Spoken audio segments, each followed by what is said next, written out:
नमस्कार, आप देख रहे हैं देश का सवाल और मैं हूं अबुल नस्र इकबाल। कहते हैं बंदूक से निकली गोली और जुबान से निकली बोली वापस नहीं होती। इसलिए कहा जाता है कि जब भी बोलना मुख्तसर बोलना, यानी कम बोलना, पहले सोचना फिर जुबान खोलना। मगर आज के दौर में एक ट्रेंड चल गया है कि किसी भी बड़ी शख्सियत पर कीचड़ उछालो, गाली दो, उसका नाम खराब करो। लेकिन गाली देने वाले ये भूल जाते हैं कि समाज में रहने के लिए एक मर्यादा होती है जिसका सभी को पालन करना चाहिए। संसद से सड़क तक नेता ये भूल गए हैं कि जुबान की मर्यादा होती क्या है। सारी सीमाओं को लांघकर हरियाणा प्रदेश कांग्रेस अध्यक्ष चौधरी उदय भान ने ऐसा बयान दिया कि हम उसे आपको सुनवा भी नहीं सकते। और हद तो तब हो गई जब उन्होंने इस बयान पर माफी मांगने से भी इनकार कर दिया। ऐसे में सवाल है कि ऐसे गालीबाज नेताओं की जुबान पर आखिर लगाम कब लगेगी। बात ठीक है, राज कर रहा, नीचे राज कर रहा है। उसने जीते जी अपनी पत्नी को मार दिया और नीचे वाले को पता ही नहीं है क्या होता है घर परिवार का जमाना। तो ये इस तरह का हो रहा है। बात ठीक है, राज कर रहा, नीचे राज कर रहा है। उसने जीते जी अपनी पत्नी को मार दिया और नीचे वाले को पता ही नहीं है क्या होता है घर परिवार का जमाना। तो ये इस तरह का हो रहा है। कल पार्लियामेंट में जिस तरह से शब्दों को लेकर जो है बवाल मचा, उसके बाद आज हरियाणा में भी एक बयान जो है वो चर्चा का विषय बना हुआ है। ये बयान यमुनानगर में दिया गया कांग्रेस के प्रदेश अध्यक्ष उदय भान की ओर से। ऐसे में इस पर पूरी तरह से भारतीय जनता पार्टी जो है वो तलख रुख अपनाए हुए है। मेरे साथ खुद कांग्रेस के प्रदेश अध्यक्ष उदय भान यहां पर मौजूद है, उनसे बात करेंगे। सर, एक कल जिस तरह से पार्लियामेंट में हुआ, तमाम कांग्रेस के नेताओं ने आपत्ति जताई कि ये जो पार्लियामेंट्री लैंग्वेज नहीं है, लेकिन आपके बयान को भी अब उसी तरह से लिया जा रहा है कि आपने भी मर्यादा का कहीं भी जो है पालन नहीं किया और आपने भी शब्दों का इस्तेमाल करते हुए बिल्कुल भी सोच विचार नहीं। आप बताइए कौन सा मैंने अमर्यादित शब्द कहा है? कौन सा है जो गाली है? कौन सा है जो इस तरह से जो उनके जो सांसद सदस्य है पार्लियामेंट के अंदर बोलते हैं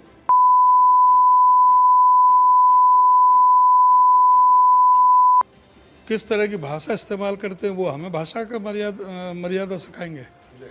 हमने बताइए कौन सी मर्यादा का उल्लंघन किया है, कौन सी गाली दी है, क्या भाषा हमने इस्तेमाल की है? राजनीति में हमेशा ये कहा जाता है, खुद आपके नेता प्रतिपक्ष और पूर्व मुख्यमंत्री ये कहते हैं कि व्यक्तिगत टिप्पणियां नहीं करनी चाहिए, बचना चाहिए इनसे। लेकिन आप आज जिस तरह से बोले, प्रधानमंत्री, सीएम, तमाम लोगों के बारे में आपने जो है खुलकर व्यक्तिगत बोला। क्या कह दिया? अगर कोई बात सच्चाई की है तो उसमें आप ये बताओ ना कि आपने ये शब्द गलत कहा। हम प्रधानमंत्री का सम्मान करते हैं, हमारे प्रधानमंत्री हैं, मुख्यमंत्री का सम्मान करते हैं। हम अपनी मर्यादा समझते हैं। हम अपना मर्यादा में रह कर के ही अपनी बात करते हैं। कोई हम अगर कोई गलत बयानी कोई होगी और जो हमें लगेगा कि हमसे ये गलत बयानी हुई है तो उसके लिए हम एक्सक्यूज मांग लेंगे, माफ़ी मांग लेंगे। लेकिन कोई बात हुई नहीं, कोई कहा नहीं। क्या तिल का ताड़ बना रखा? तो क्या बताइए क्या चीज़ है? क्या कहेंगे सर, जिस तरह से अब किसी के व्यक्ति के लिए ये कहना कि पत्नी को छोड़ दिया, मार दिया, और दूसरे जो है वो अविवाहित घूम रहे हैं। क्या हंसी मजाक में कोई बात हो भी जाए उसका, जिसको वो बना दिया तिल का ताड़, क्या उन्होंने अपनी पत्नी को नहीं छोड़ रखा? क्या बेटी बचाओ बेटी पढ़ाओ का नारा देने वाले क्या उस पत्नी के साथ उनके साथ में इन्होंने क्या अन्याय नहीं किया? क्या अगर ये कहना कि भाई कि अपनी पत्नी को छोड़ रखा है, और दूसरा जो ना हमारा मुख्यमंत्री तो शादीशुदा भी नहीं है, हमारी देशी भाषा में, गांव की भाषा में, हमारे हरियाणा में उसमें चलता है।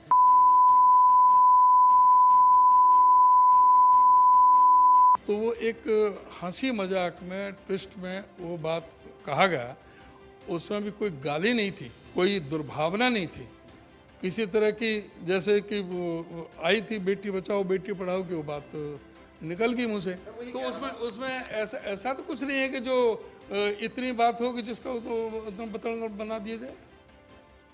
राहुल गांधी ने किस प्रकार की अमर्यादित भाषा ये लोग बोलते हैं, और अभी आप लोगों के सामने उसकी एक नाक का बाल जो रणदीप सुरजेवाला है, वो यही हमारे कुरुक्षेत्र के अंदर इस प्रकार का बयान देता है और आकर के यहाँ पर श्राप देता है और ये बात बोलता है कि जो लोग बीजेपी को वोट देते हैं वो राक्षस है, जो फॉलो करते हैं वो राक्षस है। उसमें जिन लोगों ने इन लोगों को लगातार वोट दिया और ये लोग उन लोगों को बोलते हैं कि राक्षस हैं, तो ये इनको तो आगरा के मेडिकल कॉलेज के अंदर भर्ती कराना चाहिए और देश की जनता इनको आगरा के मेडिकल कॉलेज में भर्ती करा देगी जिस प्रकार के इनकी बयानबाजी है।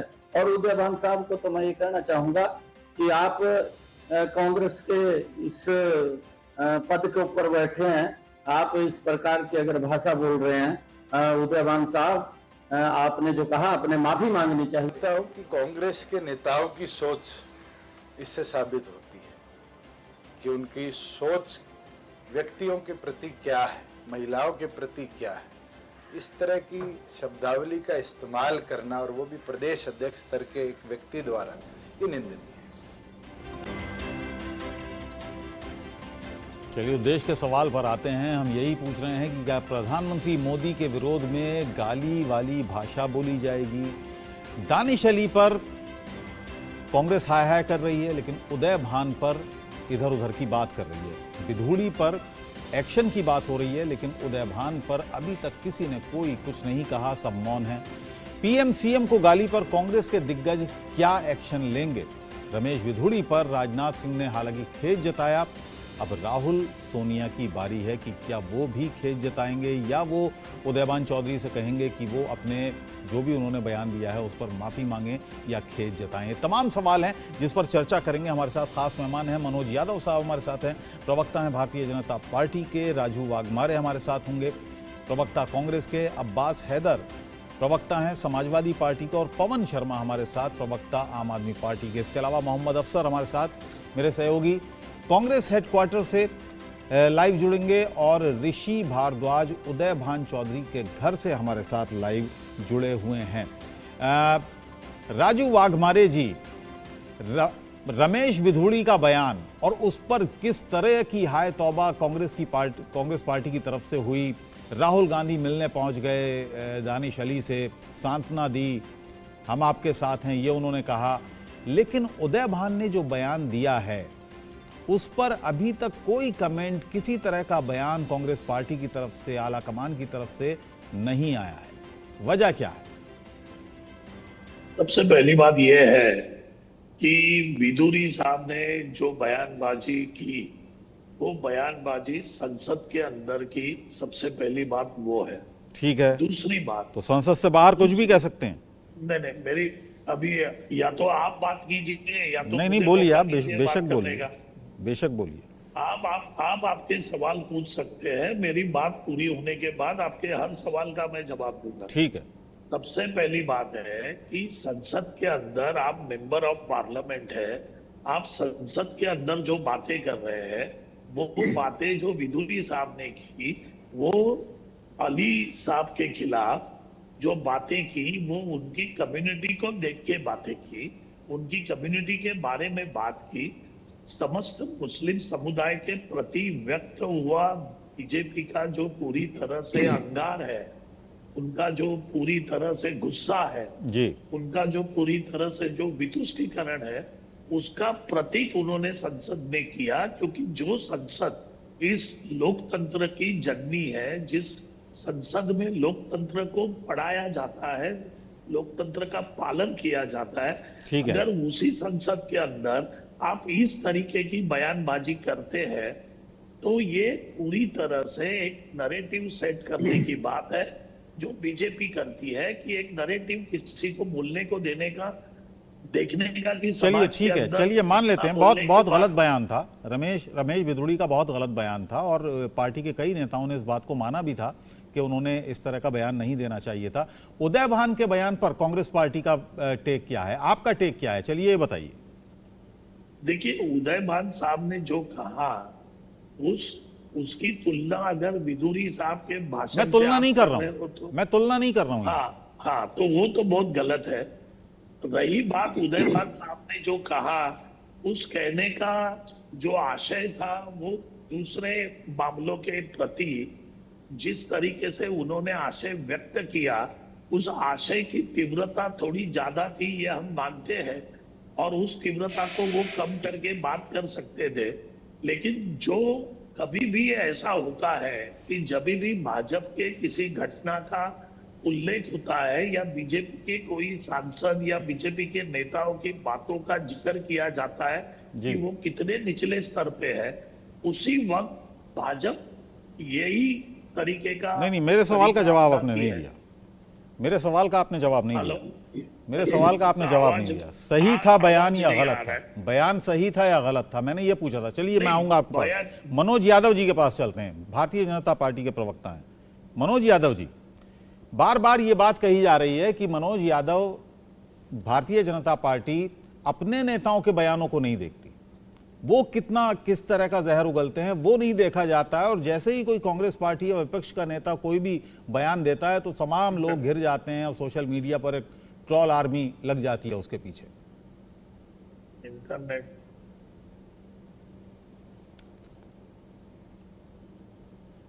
आपकी आवाज नहीं आ रही, अनम्यूट कर लीजिए आप।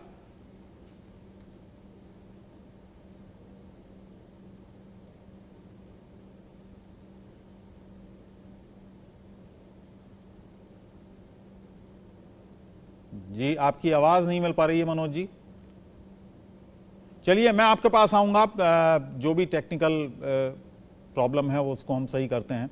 ऋषि मेरे साथ बने हुए हैं, और ऋषि जो उदयभान चौधरी हैं उनके घर के बाहर से मेरे साथ बने हुए हैं, मेरे सहयोगी। ऋषि ये बताइएगा किस तरह की बातें हो रही हैं उदयभान के बयान को लेकर? कांग्रेस पार्टी की तरफ से अभी तक किसी तरह का कोई टेक नहीं लिया गया है, कोई बयान नहीं आया है, उन्होंने सही कहा गलत कहा, किसी तरह की कोई इधर उधर की सिर्फ बात हो रही है। अभी तक किस तरह की बातें वहां पर हो रही हैं हरियाणा में, खासतौर से उनके बयान को लेकर?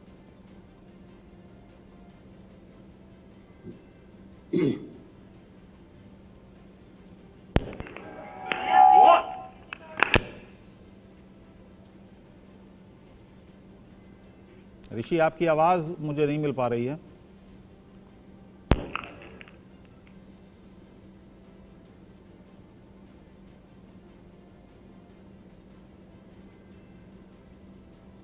नहीं,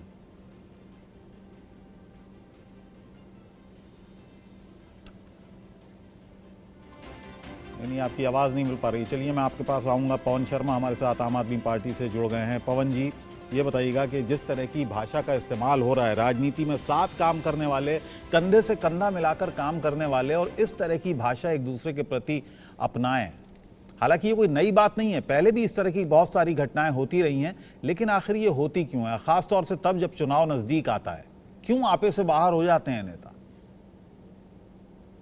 बिल्कुल, निश्चित तौर पे अबुल जी, देखिए जितना मैंने राजनीति का इतिहास देखा है, इतना स्तर भाषा का गिरा हुआ कभी नहीं देखा गया। जब से भारतीय जनता पार्टी की सरकार आई, ऐसा होड़ लग गई है भारतीय जनता पार्टी में कि जो जितनी बड़ी गाली देगा, जितना बड़ा अपराध करेगा, बलात्कार करेगा, उसको उतना बड़ा सम्मान भारतीय जनता पार्टी मिलता है। इससे इनके नेताओं को हौसला मिलता है। नहीं, फिलहाल तो कांग्रेस पार्टी के नेताओं पर भी आरोप है ना। हरियाणा में उदयभान चौधरी हैं, कांग्रेस प्रदेश अध्यक्ष हैं, उन्होंने जो बयान दिया वो तो ऐसा बयान है कि हम सुनवा भी नहीं सकते, उनको बीप लगाकर सुनवा रहे हैं। मैं उसी पे आ रहा हूँ बुल जी। देखिए जिस तरह से संसद के अंदर 140 करोड़ लोगों के आस्था के मंदिर के अंदर जिस तरह से भारतीय जनता पार्टी के सांसद ने दूसरे सांसद को गालियां दी, वो गालियां हम और आप चैनल में बैठ के डिस्कस भी नहीं कर सकते, बोल भी नहीं सकते। और ये पहला वाक्य नहीं था, ऐसे कई बार 4 साल पहले रमेश बिदुरी जी को सेम नोटिस दिया गया था, और 2014 में भी सेम तरह का वाक्य था। और रमेश बिदुरी जी जिस तरह से गाली दी है, उससे उनका बाकी सारे लोगों का हौसला बढ़ता है कि प्रधानमंत्री जी आपके साथ हैं। देखिए ट्विटर पे जिसको प्रधानमंत्री जी फॉलो करते हैं, ऐसे बहुत सारे लोग हैं जो महिलाओं को गंदी गंदी गालियां देते हैं, उसके बाद उन लोगों को हौसला बढ़ता है कि हमारा कुछ नहीं होगा, प्रधानमंत्री जी का हाथ हमारे सर के ऊपर है। इससे एक एग्जाम्पल सेट होता है। ऐसे कई सारे नेता, अनुराग ठाकुर का देख लीजिए, कई सारे भारतीय जनता पार्टी के नेता जिन्होंने अभद्र गालियां दी, भड़काऊ भाषण दी, इस पर कोई एक्शन नहीं हुआ। आप अभी तक उदयभान चौधरी के बयान पर नहीं बोले। आप कह रहे हैं प्रधानमंत्री का हाथ होता है, आपने तमाम नाम गिना दिए, उदयभान चौधरी पर किसका हाथ है? नहीं, मैंने आपको पहले ही कहा राजनीति में जो स्तर गिर रहा है, किसी भी तरह से गिरे, वो बहुत बड़ा निंदनीय है। लेकिन हमको सोचना पड़ेगा, जो हमारा शीर्ष नेतृत्व अगर उस तरह के लोगों को सह देगा तो वो बाकी सारे लोग उसको नीचे तक क्या संदेश जाता है। अगर प्रधानमंत्री जी ब्रजभूषण पे अगर एक्शन ले लेते, सोचिए जो देश की हमारी महिला पहलवानों ने इतने बड़े आरोप लगाए, उस पर प्रधानमंत्री जी ने कोई एक्शन नहीं लिया, उससे उनका हौसला बढ़ा। उनके साथ साथ देखिए बाकी सारे सांसदों का, बाकी सारे नेताओं का हौसला बढ़ा कि आप कितना बड़ा अपराध कर लेंगे, लेकिन भारतीय जनता पार्टी आपके साथ। चलिए, मनोज यादव हमारे साथ आ गए हैं। पहले उनका हम जवाब ले लें, क्योंकि उस टाइम उनकी आवाज हम तक नहीं पहुंच पा रही थी। मनोज जी, मेरी आवाज मिल रही है आपको?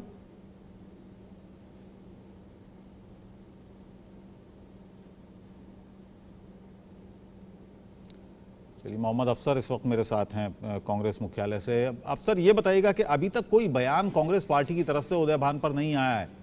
किसी तरह का कोई टेक, कोई बयान कांग्रेस पार्टी की तरफ से आया अब तक?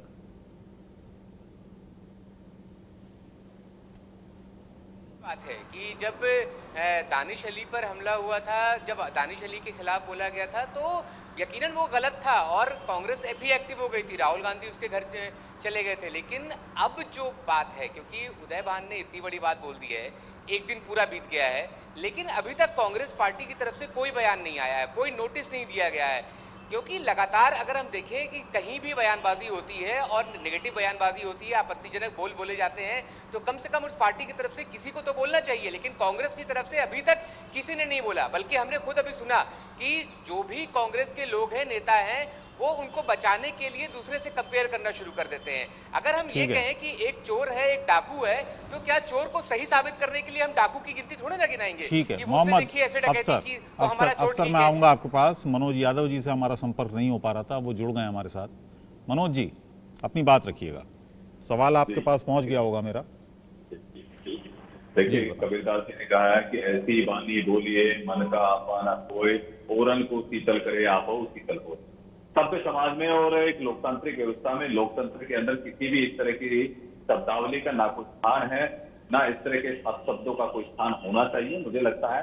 और भारतीय जनता पार्टी ने संज्ञान लेते हुए राष्ट्रीय अध्यक्ष जेपी नड्डा जी ने 10 दिन के अंदर अंदर कारण बताओ नोटिस दिया, स्पीकर महोदय ने उनको नोटिस दिया, और बाकायदा माननीय राजनाथ जी ने, हमारे रक्षा मंत्री जी ने वहां पर खेद प्रकट किया। तो निश्चित रूप से भारतीय जनता पार्टी अपनी प्रतिबद्धता के साथ खड़ी हुई कि हम लोकतंत्र के अंदर किसी भी अमर्यादित भाषा का समर्थन नहीं करते, हम खंडन करते। लेकिन सवाल ये उठता है कि उदय भान जैसे लोग जो प्रदेश के अध्यक्ष है, उनसे अभी एक्सक्लूसिव इंटरव्यू सुन रहा था, वो बोल रहे हैं इस तरह की कहावतें हमारे यहाँ चलती है, इस तरह से अपमानित करता हमारे यहाँ चलता। मैं भी हरियाणा का रहने वाला हूँ, मैं भी गुड़गांव का रहने वाला हूँ, लेकिन मुझे तो नहीं लगता कि कोई इस तरह की लोकोक्तियां चलती होंगी या लोकगीत चलते होंगे या इस तरह की लोकल भाषा में इस तरह के अमर्यादित शब्दावलियों का कोई समर्थन करता होगा। तो साफ साफ दिखाता है कि माननीय प्रधानमंत्री जी को 98 बार, पूरे 98 बार शिशुपाल की तरह, जो शिशुपाल ने 100 गालियां देने के बाद उनका वध कर दिया था कृष्ण भगवान ने, उसी तरह 98 बार माननीय मोदी जी को गालियां दी गई है। और इनके यहाँ क्या होता है कि परिवार की चाटुकारिता करने वाले लोग, परिवार की चरण वंदना करने वाले लोग मोदी जी को गाली दे देकर के प्रमोशन पाते हैं। ये 98 का आंकड़ा आप कहां से लिया है? 98 का आंकड़ा हमारे पास है, मैं आपको पूरा पढ़ के सुना देता हूं कहीं तो। आप 98 गालियां दी गई है, मोक्ष के सौदागर से लेकर के, नीच आदमी से लेकर के, कुत्ते की मौत मरेगा, रावण, मोदी की कब्र खुदेगी, मोदी वो है कौन सी जाति का है, माता को अपमानित करने का काम दुर्योधन है, मोदी को डंडे से पीटेंगे। और अभी एक नई गाली, तो 98 बार गालियों से नवाजा गया, क्योंकि वही गरीब परिवार के, गरीब परिवार चाहते हैं, एक गरीब के बेटे ये चांदी की चम्मच लेकर के पैदा हुए, देश को जागीर समझते हैं। लेकिन इस तरह की भाषा तो इस तरह की भाषा तो तमाम पार्टियां बोलती हैं, और खासतौर से जब चुनाव आता है तब। ठीक, मैं जवाब देता हूं। अबुल जी, ऐसा है कि मैं आपको बताऊं कि गाली मारने की कामना की जाती है। नाना पटोले ने कहा कि मैं मोदी को मार सकता हूं। मसूद अजहर ने क्या कहा? उन्होंने कहा कि मोदी को बोटी बोटी काट सकता हूं। तो ये मारने की कामना करते हैं, मोदी की कब्र खुदेगी। तो गाली तो छोड़ दीजिए, मारने की कामना की जाती है। सवाल है मेरे, 2-3 सवाल है, मैं जरा पूछना चाहता हूँ। पहला सवाल, जो घमंडिया गठबंधन के लोग हैं, जो इंडी गठबंधन के लोग हैं। मोदी जी को संवैधानिक पद पे बैठे हुए, सर्वोच्च स्थान पे जो बैठे हुए हैं, उनको गाली देने पर यह मौन क्यों है? उदय भान के बयान पर मौन क्यों? दूसरा मेरा सवाल यह है कि जिस तरह से जो लिबरल गैंग है, जो लिबरल गैंग है, मोमबत्ती के अंदर गैंग है, वो रमेश बिधूड़ी के मैं आऊंगा पवन जी आपके पास, आऊंगा मैं।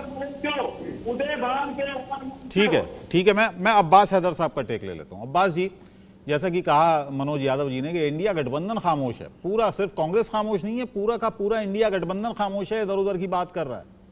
जिस तरह की टिप्पणियां हुई हैं और कोई भी खेद, किसी तरह की माफीनामा कुछ नहीं आया, बल्कि यह और कहा गया कि मैंने कुछ भी गलत नहीं कहा, मैं कायम हूं अपने बयान पर। आप क्या मानते हैं इंडिया गठबंधन का एक घटक होने के नाते?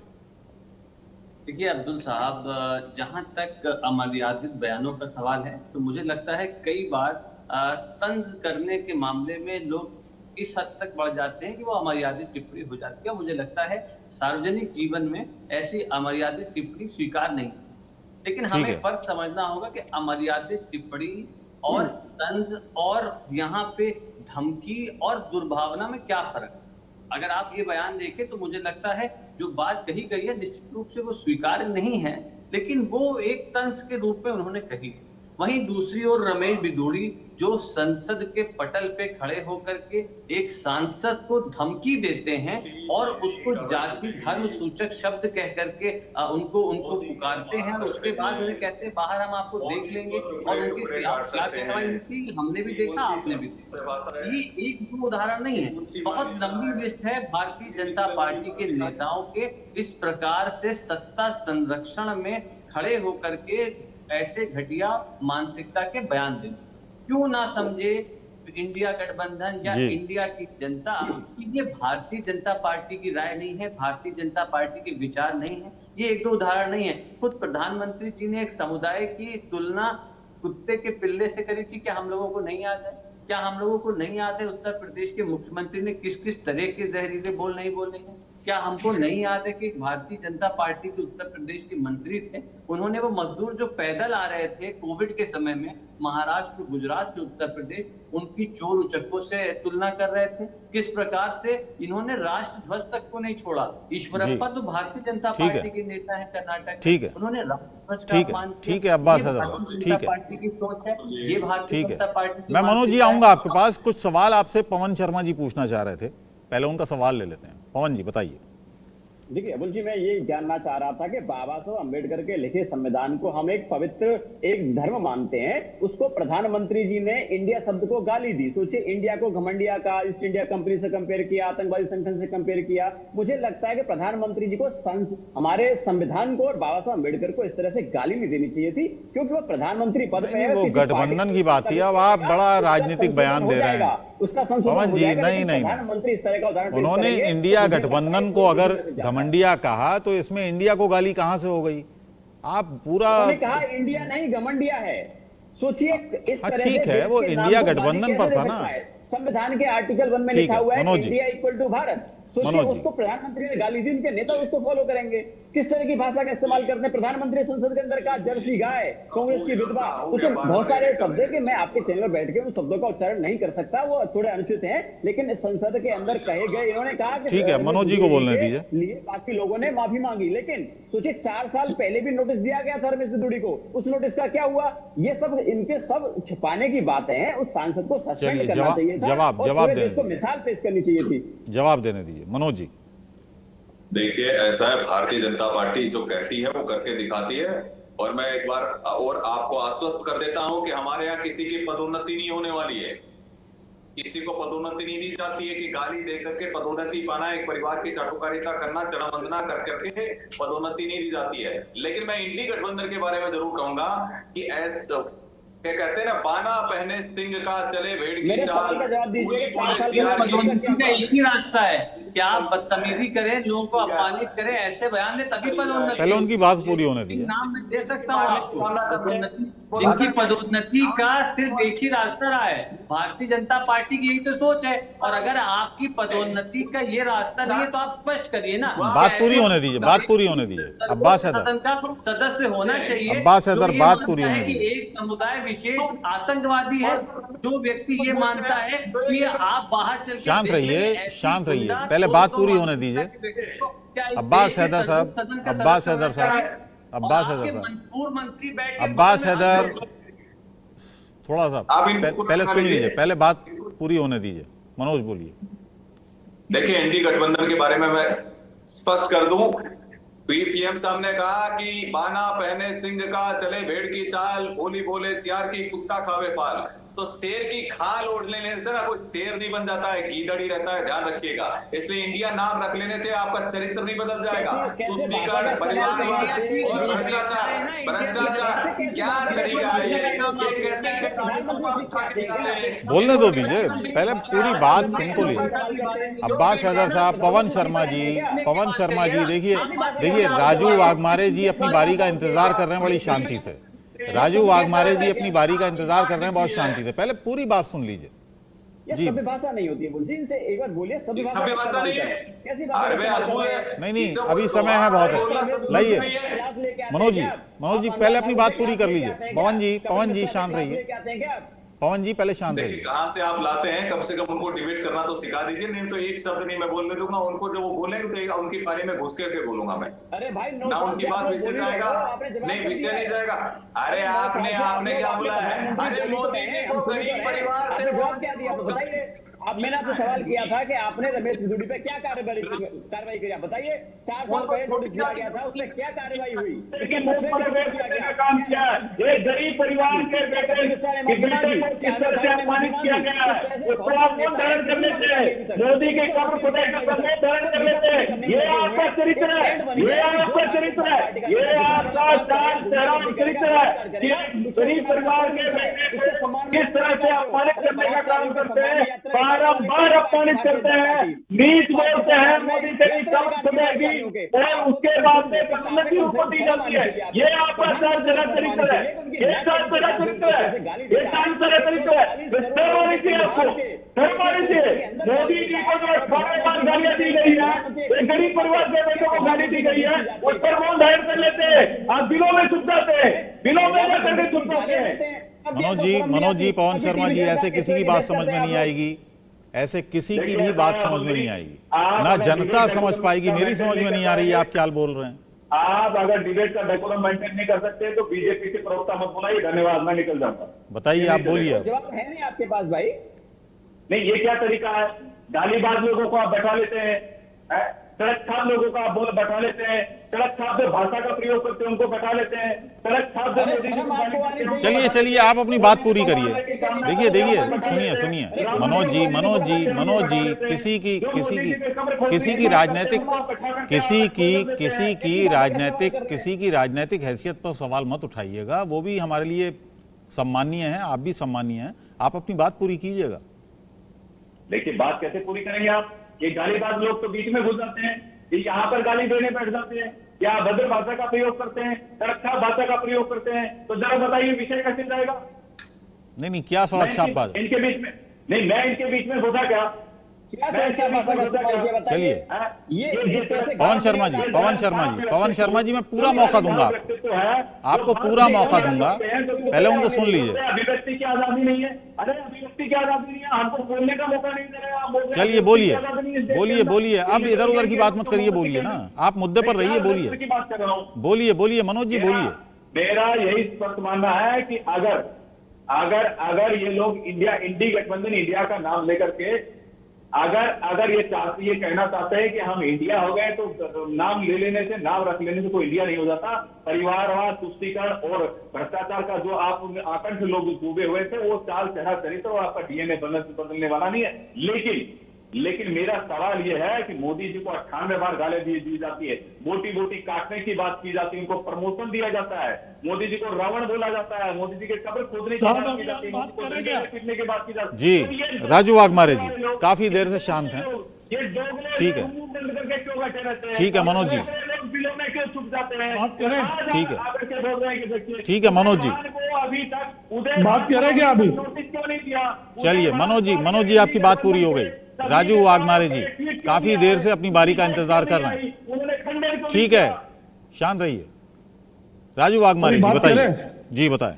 सबसे पहली बात यह है कि भाजपा की परिस्थिति क्यों ऐसी होती है, क्योंकि वो लोग शुरुआत करते हैं इस राजनीति का किसने स्तर शुरुआत पूरे किया था? देश में आप अगर भूल गए किसी क्या? ने नीचे लेके 2007 आए में रहेंगे। शुरुआत हुई थी।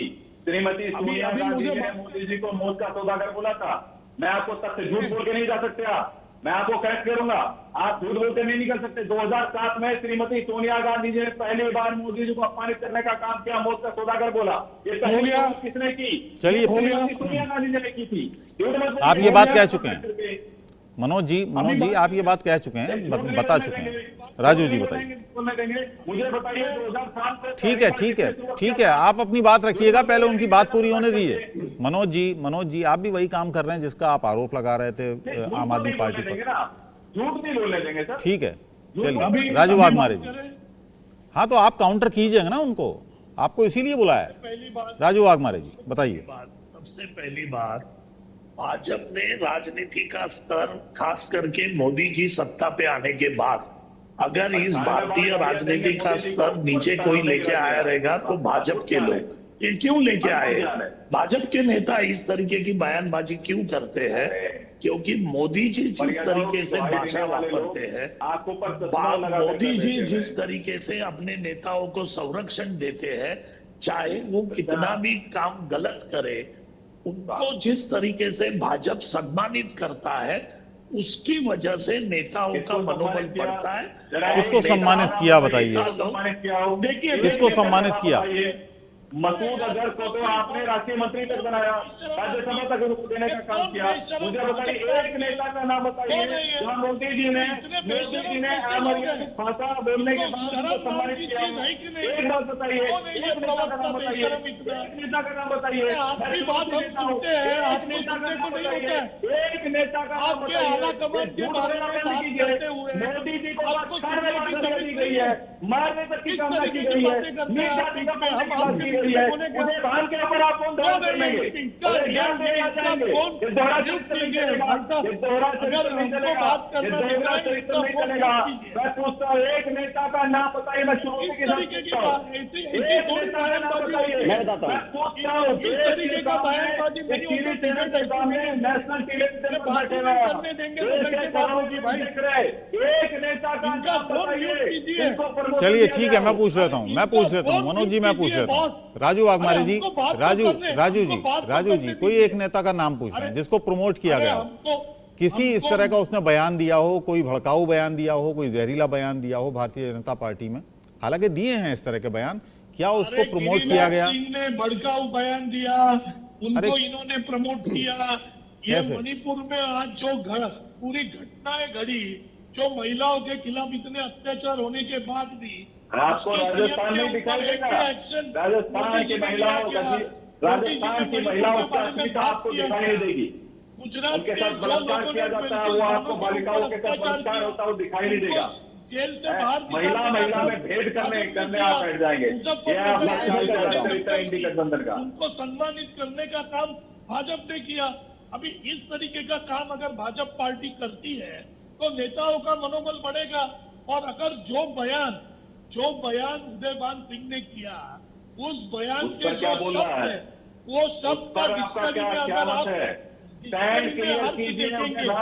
डिक्शनरी में उस शब्द का अर्थ देखेंगे तो वो अर्थ देखो, मैं किसी के भी बारे में पर्सनल टिप्पणी ठीक है राजू वाघमारे जी, राजू जी ये बताइएगा, किसी पर व्यक्तिगत टिप्पणी, खास तौर से प्रधानमंत्री मुख्यमंत्री पर व्यक्तिगत टिप्पणी, उसके वैवाहिक स्तर को लेकर टिप्पणी, बात तो सुनो यार, आप जी बताएं। बीच में बोलते हो।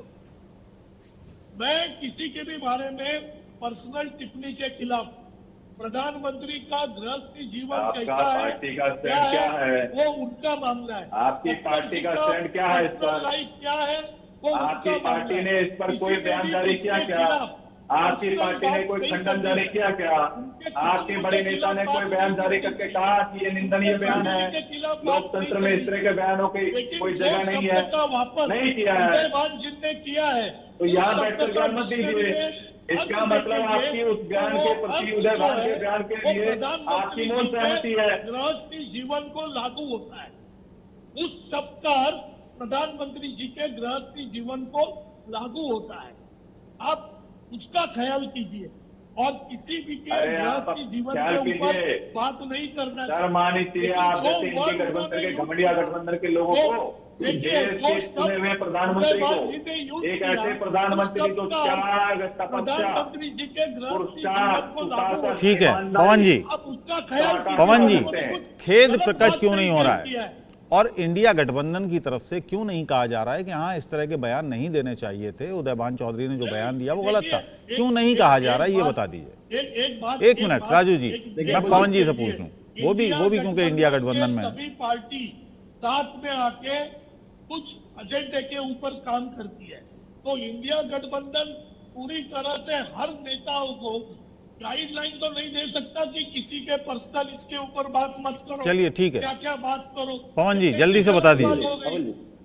पवन जी बताइए। जो बोला उस शब्द का अर्थ प्रधानमंत्री के गृहस्थी जीवन को। एक मिनट राजू वाघमारे जी, दूसरे को भी बोलने दीजिए।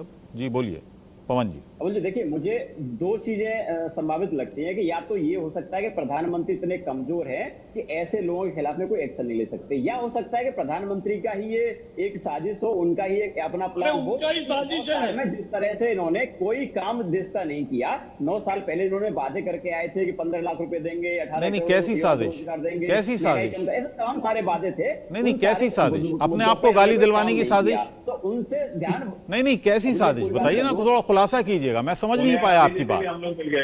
मैं पूरी बात कर रहा हूँ। प्रधानमंत्री जी ने पिछले 9 साल में कोई काम नहीं किया, ना महंगाई पे काम किया, ना बेरोजगारी पे काम किया, ना अर्थव्यवस्था पे काम किया, न किसानों के लिए काम किया, न जवानों के लिए काम किया। उस सारे मुद्दों से ध्यान भटकाने के लिए कि हो सकता है, मेरे अंदर की संभावना है कि हो सकता है प्रधानमंत्री का ही ये कोई अपना उनका ही अपना कोई हो कि भाई ठीक है इस तरह की बयानबाजी करो। और अरे भाई आपका अजीब बात कर रहे हैं। अरे भटकाया जाए पवन जी क्या बच्चों वाली बात कर रहे हैं आप। प्रधानमंत्री इतने कमजोर हैं कि ऐसे लोगों के खिलाफ में कोई एक्शन लेने के लिए उनके पास शक्ति नहीं है, या किस तरह से प्रधानमंत्री को ऐसी हिचकिचाहट हो रही है। सोचिए देश की पहलवान बेटियों ने आरोप लगाए, यौन शोषण के आरोप लगाए, ब्रजभूषण के ऊपर प्रधानमंत्री जी एक शब्द नहीं बोल पाए। मणिपुर पर जिस सोचिए हमारे देश के सैनिक की बीवी को नंगा दौड़ाया गया, उस पर प्रधानमंत्री एक शब्द नहीं बोल पाए। सोचिए इंडिया गठबंधन जो बाबा साहब अम्बेडकर के संविधान में इंडिया और भारत का दोनों का जिक्र है, प्रधानमंत्री जी ने उस इंडिया काम किया। सोचिए इस तरह की भाषा का इस्तेमाल प्रधानमंत्री करेंगे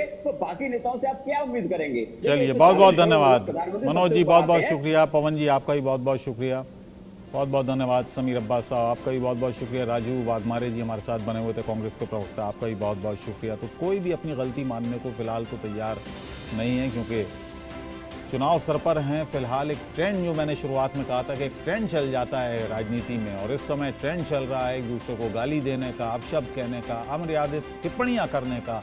वो ट्रेंड कहां तक जाएगा, अब ये भी देखने वाली बात होगी।